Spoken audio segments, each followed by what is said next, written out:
Iran ও ইসরায়েলের মধ্যে একটি যুদ্ধের ভবিষ্যৎবাণী করেছিলেন মহানবী হযরত মুহাম্মদ সাল্লাল্লাহু আলাইহি সাল্লাম। সেই যুদ্ধে জয় হবে কোন দেশ সেটাও তিনি বলেছিলেন, তবে যুদ্ধটি হবে কিয়ামতের আগে। তাহলে কি আমরা সেদিকে এগিয়ে যাচ্ছি? মহানবী সাল্লাল্লাহু আলাইহি সাল্লাম বলেন, খোরাসান থেকে একটি সেনাবাহিনী কালো পতাকা বহন করে আসবে, কোনো কিছুই তাদের থামাতে পারবে না যতক্ষণ না তারা সেই পতাকা বাইতুল মুকাদ্দাসে উত্তোলন করে। হাদিসটিতে দুটি গুরুত্বপূর্ণ বিষয় রয়েছে। প্রথমটি হচ্ছে, মহানবী সাল্লাল্লাহু আলাইহি সাল্লাম বলেন, কালো পতাকাধারী একদল সৈন্য আরবের পূর্ব দিক অর্থাৎ খোরাসান থেকে আসবে। খোরাসান হলো বিশাল এলাকা, বর্তমান ইরান আফগানিস্তানের কিছু অংশ নিয়ে তৎকালীন খোরাসান গঠিত ছিল, তবে বর্তমান ইরানের ভূখণ্ডেই খোরাসানের অধিকাংশ রয়েছে।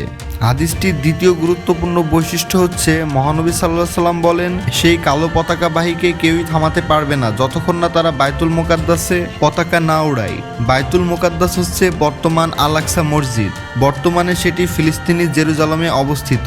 হাদিসটির ব্যাখ্যা অনুযায়ী খোরাসানের সেই বাহিনী আল আকসা বিজয় করবে এবং সেখানে কালো পতাকা উত্তোলন করবে, অর্থাৎ এই ঘটনার আগে পর্যন্ত আল আকসা মুসলমানদের দখলে থাকবে না।